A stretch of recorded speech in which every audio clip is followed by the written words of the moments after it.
Thank you. Thank you very much for the invitation. Construction relies intensively on resource extraction, space-making processes, from building a simple family house like here, where every single construction element used in that home is traced back to its original material, to building an entire city, require in the materialization mineral resources that are acquired via extraction, and the reallocation and relocation of the Earth's resources. We're talking about limestone, clay, iron ore, aluminum diatomates, as well as processed materials in the form of aggregates, crushed stone, sand, gravel, cement, all primary commodities impacting labor, economy, energy, and ecology.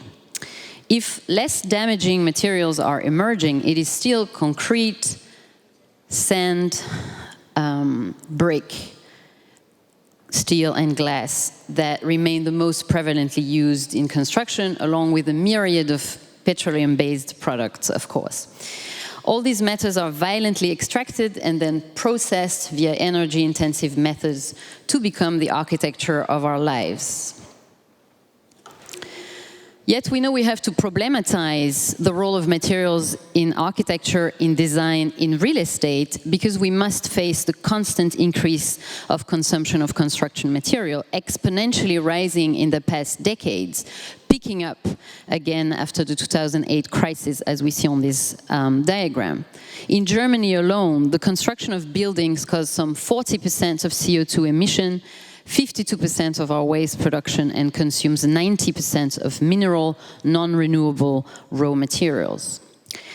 While the building industry is covering its tracks by attempting material reinvention, dirtying further terminologies such as sustainability, resilience, durability, green, it has become unmanageable to ignore the complicit role that construction plays in environmental degradation, social injustice, and climate crisis. So not only is new construction destructive, but it is also unnecessary. From Cairo to Marseille, to Belgrade, to Berlin, massive development or renewal projects, as they are sometimes called, are ongoing as we speak, at times demolishing existing neighborhoods, displacing fragile population to construct non-necessary offices and luxury housing. Grand projets of generic skylines, as here made of displaced and disfigured habitats and landscapes, result in profound territorial reorganization spanning across hectares, all claiming to be green, green, green, and to adhere to the principles of sustainability. But what we really see is commodified designs, capital accumulation and circulation, and the strengthening of ruling powers, both political and economic, fueling, again, climate change. In March 2020, the world stopped and stood still.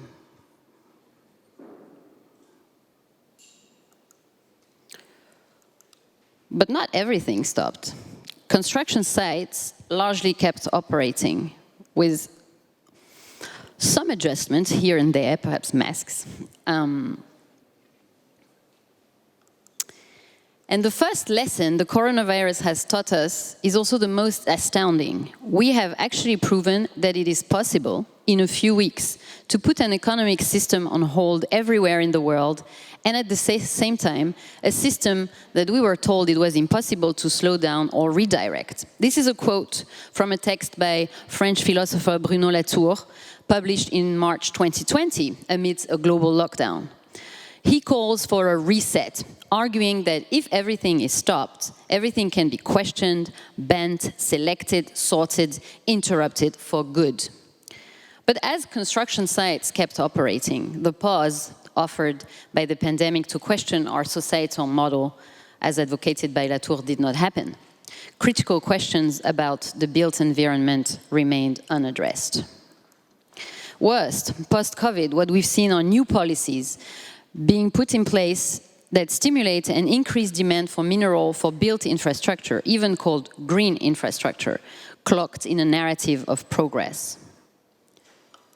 Stop Building, a global moratorium on new construction, is an initiative that emerged from this situation, calls to stop and think remaining unheard.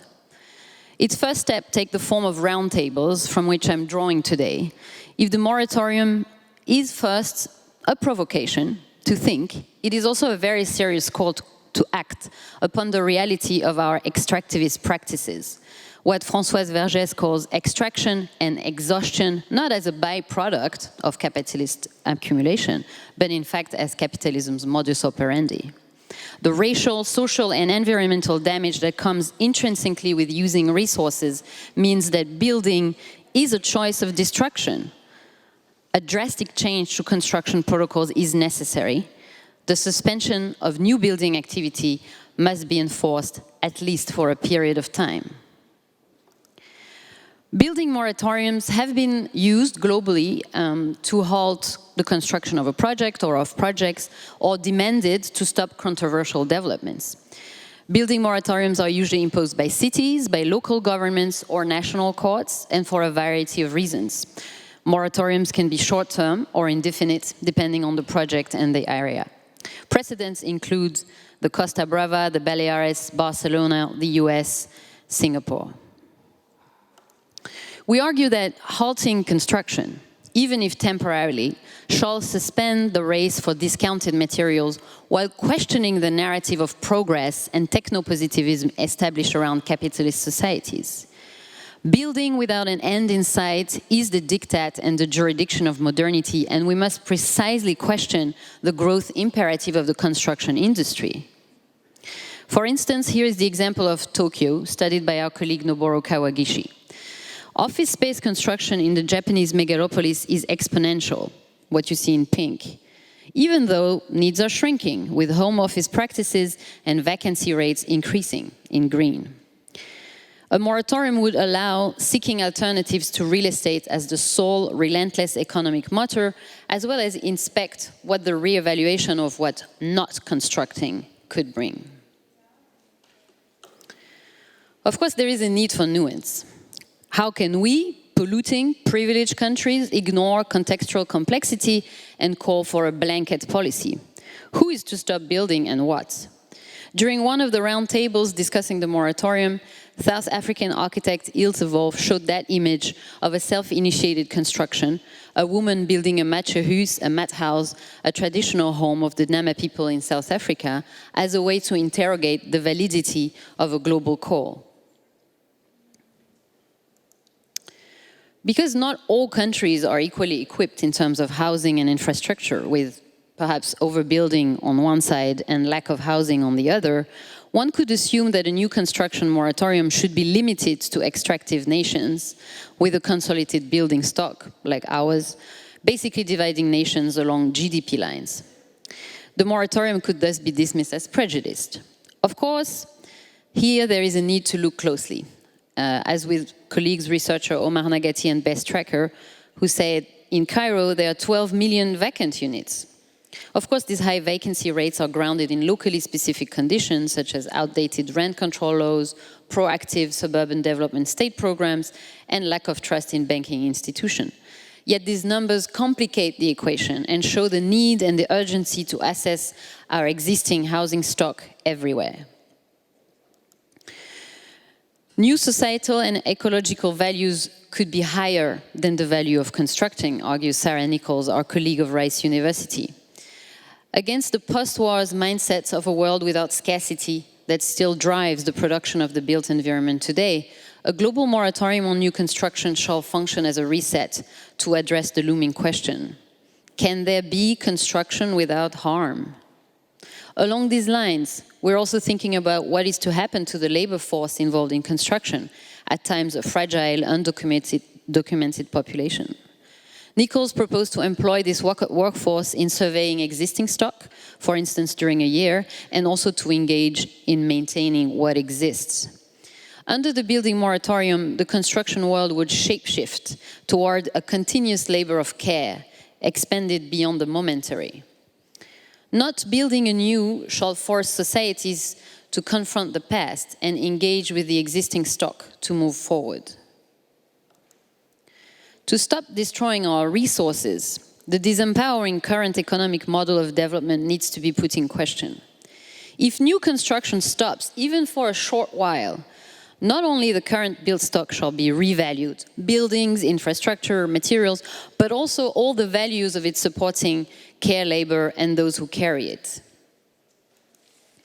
An entirely new way of designing and perceiving the words emerge, one that demands a careful assessment of present and vacant inventory, a new set of values, strong anti-demolition and preservation policies, occupancy and ownership models, densification plans and maintenance strategies, upgrading tactics and alternative economic systems to be imagined, formulated, planned, implemented toward a new built and unbuilt environment. If, on first glance, thought-provoking and perhaps inflammatory, the moratorium aims to initiate a conversation on common priorities grounded in a global mandate reacting to local context via architectural measures, design, and policies. This moratorium will require, from the construction industry and related professions, from architecture to real estate, and from policymakers, to pivot toward resource stewardship, to deploy organizing abilities to begin to think about new constructions of emancipated practices and to set the care of the living as a sole agenda. And I would like to end with a quote from Mena Aga: "We need to stop construction in order to start building." Thank you.